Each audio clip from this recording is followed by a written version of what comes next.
The monster of the Andes, Pedro Alonso López, a name that echoes through the corridors of infamy, a name synonymous with terror and brutality. The name sends chills down the spines of those familiar with the annals of criminal history. López's story is not just one of a man, but of a monster who roamed the rugged terrains of South America, leaving behind a legacy of fear and sorrow. He is better known as the Monster of the Andes. This moniker was not given lightly. It was earned through acts so heinous that they defy comprehension. His crimes were as monstrous as the rugged mountain range that served as his hunting ground. The Andes, with their imposing peaks and treacherous paths, became the backdrop for his unspeakable acts. López preyed on young girls, leaving a trail of unimaginable horror across Colombia, Ecuador and Peru. These countries, with their rich histories and vibrant cultures, were marred by the darkness he brought upon them. His reign of terror during the 1970s and 1980s remains a chilling reminder of the depths of human depravity.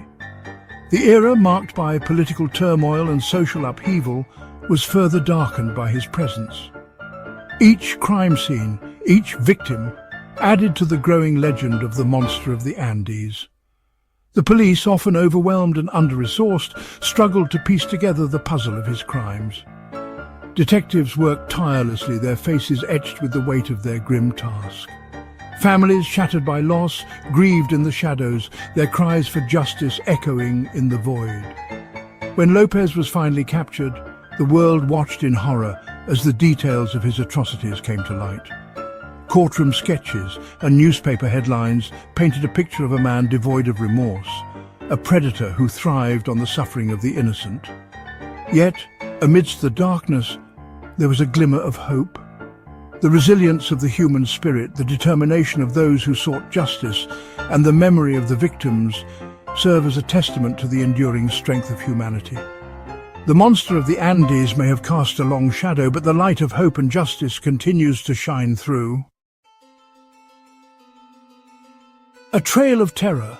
From bustling city streets to remote mountain villages, nowhere felt safe.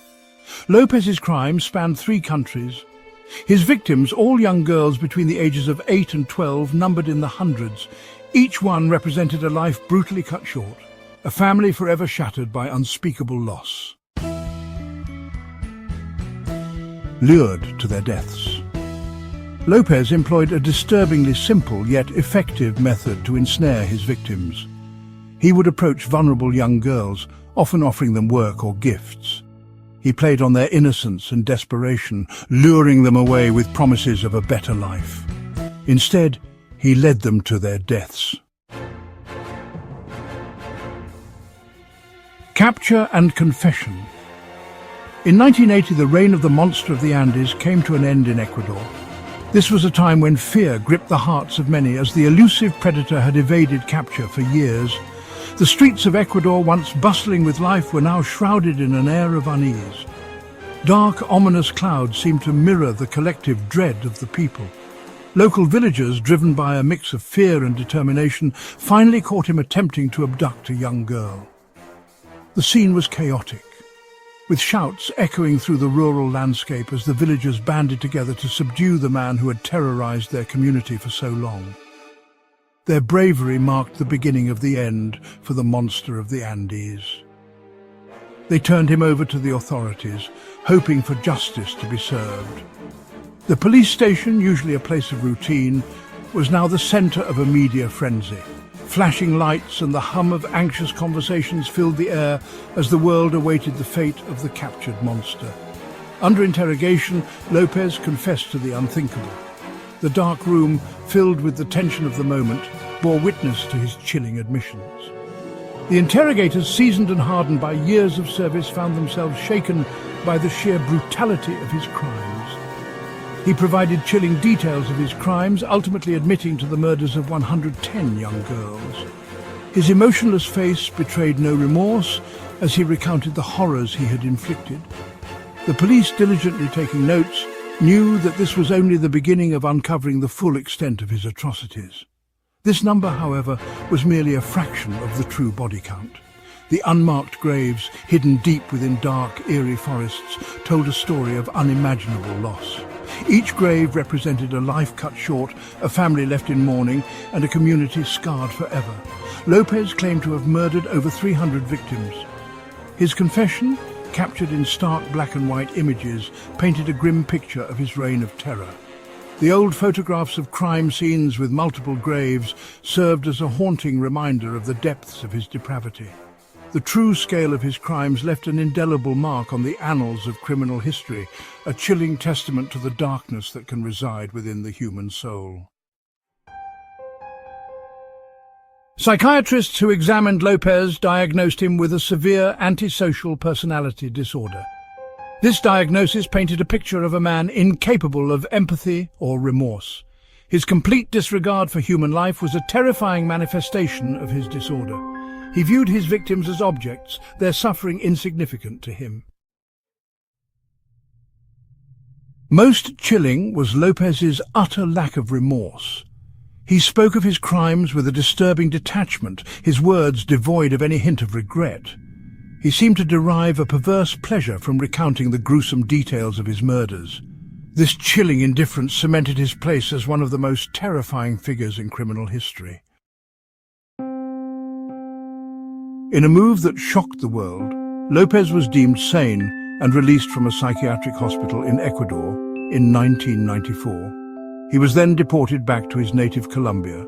Upon his return, he was deemed insane and sent to a psychiatric institution. However, in 1998, after only 4 years of confinement, he was released once again. This time, he disappeared into the anonymity of the sprawling city of Bogotá. Rumors of López's whereabouts and supposed reoffences swirled for years, but his fate remained a mystery. Some whispered that he had been killed by vengeful relatives of his victims. Others believed he was living out his days under an assumed identity. To this day, his ultimate fate remains unknown. The monster of the Andes vanished into the shadows, leaving behind a legacy of fear and unanswered questions. The case of Pedro Alonso López, the monster of the Andes, remains a haunting testament to the capacity for human evil. Born in 1948 in Colombia, López's early life was marred by violence and neglect. Abandoned by his mother at a young age, he was left to fend for himself on the streets, where he quickly fell into a life of crime. His troubled childhood set the stage for the horrors he would later commit. His crimes continued to cast a long shadow over South America. López's reign of terror began in the 1970s, spanning across Colombia, Peru, and Ecuador. He preyed on young girls, luring them with promises of gifts and safety, only to lead them to their untimely deaths. His methods were as brutal as they were calculated, leaving a trail of devastation in his wake. The sheer number of his victims, estimated to be over 300, is a chilling reminder of the depths of human depravity. The families of his victims still search for answers, their pain a reminder of the devastating impact of López's reign of terror. Each photograph held by a grieving family member tells a story of a life cut tragically short. Candlelight vigils are held in memory of the lost, their flickering flames symbolizing the enduring hope for justice and closure. The emotional scars left by López's actions run deep, affecting not just the immediate families but entire communities. His story serves as a chilling reminder of the darkness that can lurk beneath the surface of humanity and the importance of vigilance in a world where monsters can walk among us.